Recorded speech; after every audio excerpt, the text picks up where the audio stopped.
Thank you. Just ask a question. Senate President. Mr. De Los Angeles, you have a house in Alabang, Hindi na po sa akin yun, Your Honor. but you have, it's true, it's in the name of your wife. Diba? Your Honor, nung sometime in June or May or April, hindi ko alam, last year, we finally agreed to the property settlement that her lawyers. I finally agreed to the property settlement that was being proposed by her lawyers, Your Honor.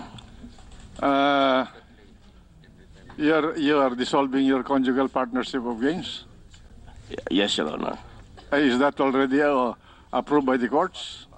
Hindi ko alam, her lawyers and my lawyers No, but in conjugal partnership of gains are subject to the prior rights of creditors of the conjugal partnership, including plan holders. Now, this is a question that I'll ask you. And you better answer it very truthfully if you can. I think a week ago or 2 weeks ago, you offered this house for $200 million to somebody. And I know that somebody. Yes or no? No, Your Honor. No? No, Your Honor. You know, I'll tell you to your face, Mr. Angeles, you are lying in this proceeding. You offered it to a friend of mine for 200 million pesos. And I'm now asking you people in the government to attach that property and let him raise an issue in court to protect the plan holders. That belongs to him. He's peddling it to people who would buy it. Now, if you cannot do that, then I will say that something is wrong with the bureaucracy of this country. You are inutil if you cannot do it. It belongs to him. All of this subterfuge of dissolving of conjugal partnership, if there's no judicial proceedings that approve it, still, the creditors can go after this guy, whatever asset he has. You can ask your lawyers. I don't know whether you have changed the civil law, the civil code. Now, if I were you, if I were you, I stand corrected. Now they texted me. It was 2 months ago that you offered it. If I were you, you better start proceeding against that house. It belongs to him. He's just going through the subterfuge of dissolving the conjugal partnership so that that will be out beyond the reach of the plan holders. It's your duty to protect the plan holders. Let him go to court to question it.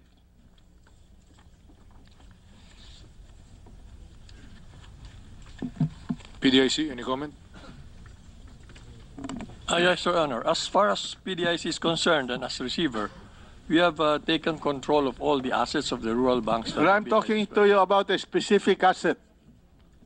Now, are you proceeding that way? That's a valuable asset, 200 million, my goodness.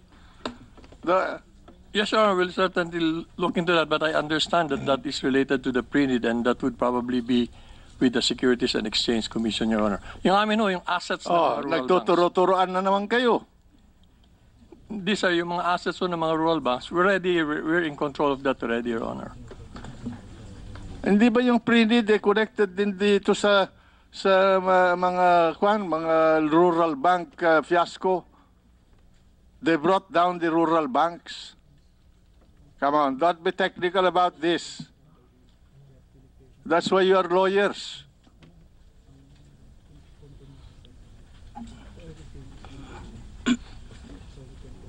It can be argued, yung posisyon ng Senado dito, it can be argued, fruits ito ng fraud of the rural banks. Kayo sa PDIC, hanggang 14 billion ang iyong ibabayad.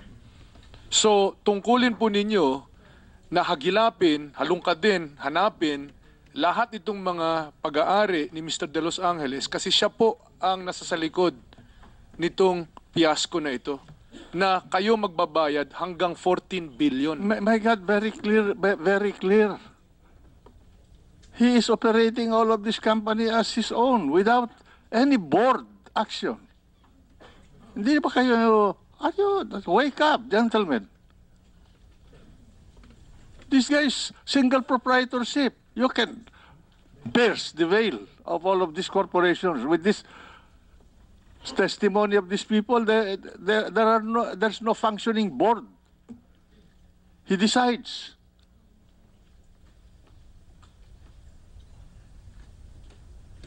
Yes, Your Honor, we will. If you are pursue going that. to be technical about this, you'll lose your pants, including your jacket shorts. Yes, Your Honor, we will pursue this. Based on the hearings that we have been attending so far, I think it has been clearly established that the rural banks and the pre-need plans are all related and connected with the person of. Let the courts decide that at the proper time, but control the assets, all his assets, Yes, Your Honor, we will do that. including his toothbrush if necessary. Yes, Your Honor. SEC?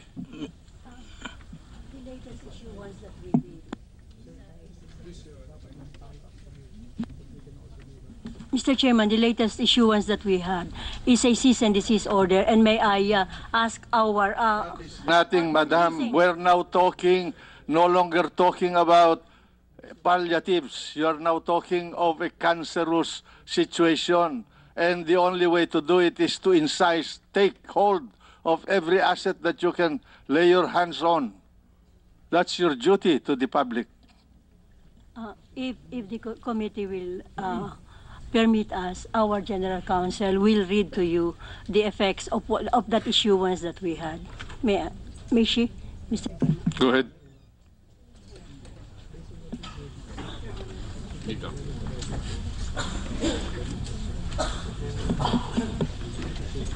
Your Honors, as early as February 26, the Commission and Bank issued a cease and desist order. And For what? To whom? to the several of the companies of Mr. De Los Angeles. Personal asset eh. For what nga, madam? Honor. Legal counsel, for what is that cease and desist order?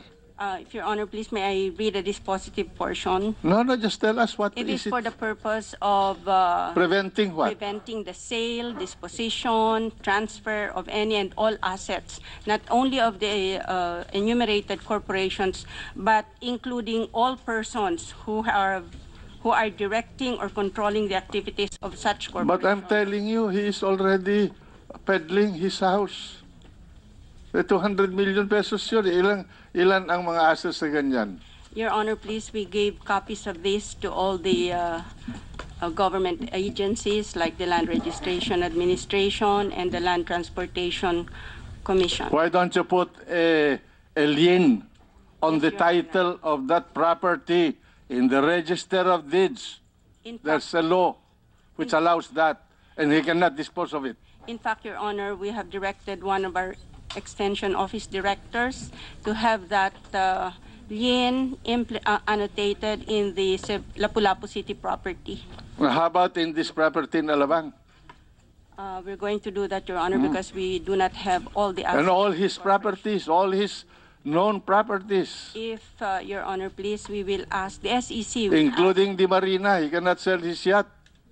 Yes, Your Honor. We will request from Ms. Hanola a photocopy, and in the presence of her counsel, she can sign. Including his cars, the cars of all his companies. She can sign You this. can Yes, Your Honor. We will do notify that. LTO. We have already done that, Your Honor. Come on. Anong mga properties na and assets have been identified so far? We have the Engaño property. in Engaño Lapu property. City. This is land. This is land. Land. Yes. Land properties. Yes. What had been identified so far?